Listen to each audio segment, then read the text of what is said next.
سلامونه درنو لیدونکو، وحید الله زیار یم. په دې هیله یم چې تاسو به روغ او جوړ وئ. د ټلویزیوني راپور آنلاین کورس ته پخیر راشئ. درنو لیدونکو، په تیر درس کې مو په ژورنالیزم کې د موضوع ټاکنې له دریو عمده سرچینو څخه مشاهدې باندې بحث وکړ. نن د ټلویزیوني راپور آنلاین کورس 21م درس ده چې د موضوع ټاکنې په پاتې دوو سرچینو مطالعې او تجربې باندې به بحث وکړو. درنو لیدونکو، د ټلویزیوني راپور د 21م درس لپاره لاندې 4 اهداف ټاکل شوي دي. لومړی، محصلانو ته د موضوع ټاکنې سرچینه مطالعه ورپېژندل. دوهم، محصلانو ته د موضوع ټاکنې سرچینه تجربه ورپېژندل. دریم، محصلانو ته د مطالعې او تجربې پر اساس د راپور لپاره د موضوع ټاکنې بیلګې وړاندې کول. څلورم، د مطالعې او تجربې پر اساس د راپور لپاره د موضوعاتو ټاکل. د ننني درس په پای ته رسیدو سره موږ او تاسو باید پورته اهداف ترلاسه کړو. د یادو اهدافو په ترلاسه کولو سره به لاندې د توقع وړ پایلو ته ورسیږو. لومړی، محصلان به د موضوع ټاکنې دوهمه سرچینه یعنې مطالعه وپیژني. دوهم، محصلان به د موضوع ټاکنې دریمه سرچینه یعنې تجربه وپیژني. دریم، محصلان به وکولی شي د مطالعې او تجربې پر اساس د موضوع ټاکنې بیلګې وګوري. څلورم، محصلان به د مطالعې او تجربې پر اساس د ټلویزیوني راپور لپاره موضوعات وټاکلی شي. درنو لیدونکو، په تیرو درسونو کې مو وویل چې د ژورنالیزم ټول پروګرامونه پر موضوعاتو مخکې روان دي او د موضوعاتو د ټاکنې لپاره عموماً له مشاهدې، مطالعې او تجربې څخه ګټه اخیستل کیږي. په تیر درس کې مو پر مشاهدې مفصل بحث وکړ او په اړونده برخه کې مو بیلګې هم وړاندې کړې. په پاتې دوو مطالعې او تجربې باندې په همدغه درس کې بحث کوو. درنو لیدونکو، د موضوع ټاکنې دوهمه عمده سرچینه مطالعه ده. تاسو د پوهنتون د دریم ټولګي محصلان یاست، حتما به مطالعه پیژنئ. ډیری وختونه به مو کتابونه، ورځپاڼې، مجلې لوستلي وي. په ټولنیزو رسنیو به هم فعال وئ او آنلاین لیکنې به هم تعقیبوئ. خپلو شته معلوماتو ته په کتو ډېر ثانیې فکر وکړئ او ووایئ چې مطالعه څه ته وایي او څنګه کولی شو په اساس یې د راپور لپاره موضوع پیدا کړو.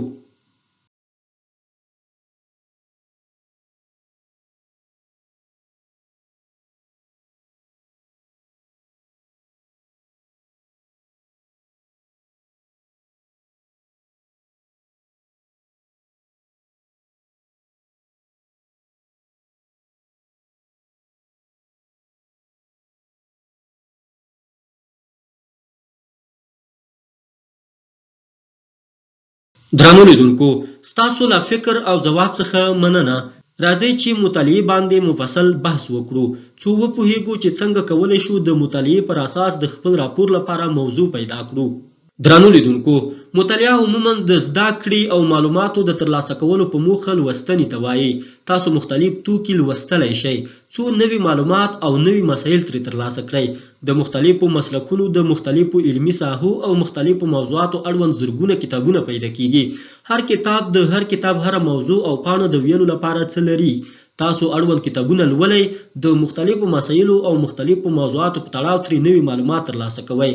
د همدغه کتابونو د مطالعې له لارې تاسو کولی شئ چې د خپل راپور لپاره په زړه پورې موضوعات پیدا کړئ. مختلف لیکوالان، څیړونکي او استادان د مختلفو موضوعاتو او ستونزو په تړاو تحقیقونه کوي. په مختلفو برخو کې شته ستونزې تشخیصوي او د خپلو څیړنو په پایله کې شته ستونزو ته حل لارې وړاندې کوي.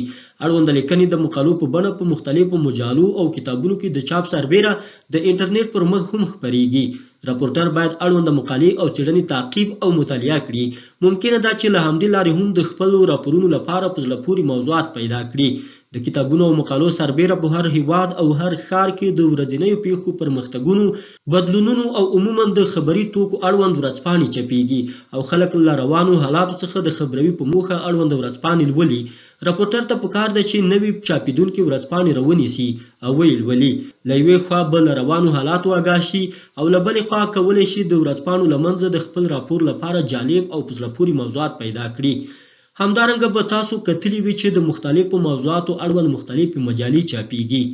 یا د مجالې په میاشت کې یو ځل، 3 میاشتو کې یو ځل، 6 میاشتو کې یو ځل او یا د دې سربیره د وخت یوې بلې معلومې اندازې کې چاپ او د لوستلو لپاره بازار ته عرضه کیږي. راپورټر کولی شي اړونده مجالې مطالعه کړي. شونې ده چې د مجالو د مطالعې پر وخت تاسې موضوعات پر مخه ورشي چې د ټلویزیوني راپور لپاره غوره او مناسب وي. درنو لیدونکو، تاسو به لیدلی وي چې هره ورځ د مختلفو توکو، اشخاصو، خدماتو او مفکورو اړوند لسګونه اعلانونه خپریږي. دغه اعلانونه په ورځپاڼو، مجلو او ټولنیزو رسنیو کې د نشر سربیره د ښار په مهمو موقعیتونو کې په لیکلي ډول ځړول کیږي.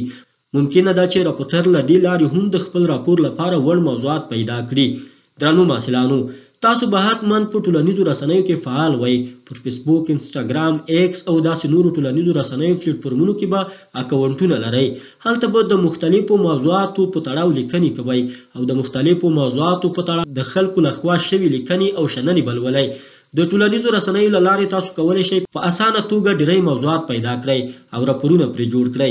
ځکه په ټولنیزو رسنیو باندې له هره ښاره، له هر کلي، له هرې کوڅې او ان له هره کوره خلک فعال دي. دوی شیبه پر شیبه د روانو حالاتو، پیښو، ستونزو، پرمختګونو او داسې نورو باندې لیکنې کوي. ویډیوګانې او انځورونه یې شریکوي. له دې لارې تاسو کولی شئ په اسانه توګه د خپلې ټولنې له حاله ځان خبر کړئ. څه ډول چې پر ټولنیزو رسنیو له هرې سیمې خلک فعال دي، په همدې توګه د هر مسلک خلک هم پرې فعال دي. تاسو کولی شئ د ټولنیزو رسنیو پر مخ د ډاکټرانو، انجینرانو، سیاستپوهانو، ژورنالیستانو، اقتصاد پوهانو او داسې نورو سپیشالیستانو لیکنې، تحلیلونه او نظرونه ولولئ. دا چې ټولنیزې رسنۍ تاسو د هرې سیمې او هر مسلک له روان حالت څخه خبروي، همدا وجه ده چې له مخې یې کولی شئ ډیری داسې موضوعات پیدا کړئ چې غوره ټلویزیوني راپور به پرې جوړیدلی شي. درنو لیدونکو، د موضوع ټاکنې پر دوو سرچینو مشاهدې او مطالعې باندې وغږیدو. اوس هم ورځو په تجربې باندې خبرې کوو. مخکې له دې چې په تجربې باندې بحث وکړو، له ځان سره 10 ثانیې فکر وکړئ او ووایئ چې تجربه څه ته وایي او څنګه کولی شو په ذریعه یې د راپور لپاره موضوع وټاکو.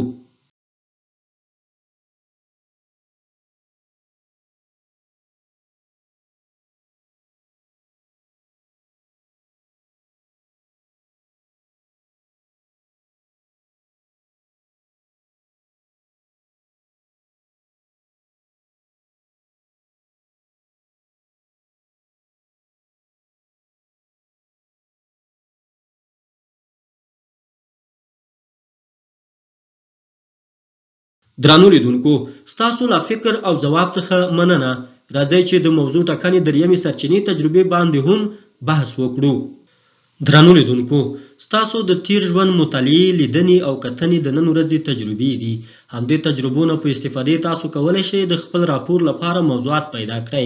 داسې چې تیر وخت کې مو ځینو ستونزو په اړه څه اورېدلي، څه مو لیدلي یا مو څه لوستلي دي. همغه لیدنې، اورېدنې او لوستنې ته په کتو نن ورځ ګورئ چې اړونده ستونزې یا حالات په همغه ډول دي او که بدل شوي. که چیرته په همغه ډول وي، کولی شئ له همدې ځایه یې د خپل راپور لپاره د موضوع په توګه وټاکئ. د بیلګې په توګه فرض کړئ هغه وخت چې تاسو د ژورنالیزم پوهنځي محصل وئ، لیدلي مو چې په عملي برخه کې درته کار نه کېده او اکثریت محصلانو د عملي کارونو له کمښت څخه شکایت کوو. کله چې تاسو له پوهنځي فارغېږئ، له کوم تلویزیون سره د راپورټر په توګه کار پیل کوئ، فکر ته درلویږي چې یو وخت د ژورنالیزم پوهنځي محصلانو د عملي کارونو له نشتون څخه سر ټکوو. دا له دغه پوهنځي څخه ستاسو تجربه ده. همدا نن ځئ له اړونده پوهنځي لیدنه کوئ او له ځینو محصلانو څخه پوښتنې کوئ چې اوس هم اړونده ستونزه شته او که حل شوې. که چیرته اړونده ستونزه اوس هم موجوده وي، کولی شئ د خپل راپور لپاره یې د موضوع په توګه وټاکئ. دوهمه بیلګه، فرض کړئ یو وخت مو له خپل ټولګیوال څخه اورېدلي وو چې په کومې لرې پرتې ولسوالۍ کې د ښوونځیو د کمښت له امله اکثریت ماشومان له زده کړو محروم دي. کله چې راپورټر کیږئ، د تعلیم په برخه کې د انډیوال خبره ذهن ته درځي. پوښتنه یې کوئ او یا د ستونزه د خپل راپور موضوع ګرځوئ. دریمه بیلګه، فرض کړئ تاسو کتلي وو چې د ښار اکثریت دکاندارانو به خپل توکي د دوکانونو مخې ته په ناقانونه ډول راباسل، چې یاد کار په ښار کې د ګڼې ګوڼې د زیاتېدو او د لارو د بندېدو لامل ګرځېدلی وو. د راپورټر د دندې پر وخت در یادېږي او ځئ له اړونده ښاره لیدنه کوئ. ګورئ چې حالت همغسې د پخوا په شان ده. له همدې ځایه دغه ستونزه هم د راپور لپاره د موضوع په توګه ټاکئ. درنو لیدونکو، د ټلویزیوني راپور انلاین کورس 21م درس په همدغه ځای پای ته رسیږي. په اړونده درس کې مو د موضوع ټاکنې له دریو سرچینو څخه پر مطالعې او تجربې باندې خبرې وکړې. د اړونده درس لپاره له دغه سرچینو او مخزونو څخه استفاده شوې ده. که د ننني درس په تړاو پوښتنه او یا هم نظر لرئ، د پوښتنو او تبصرو په برخه کې شریک کړئ. د توجه مو ډیره مننه.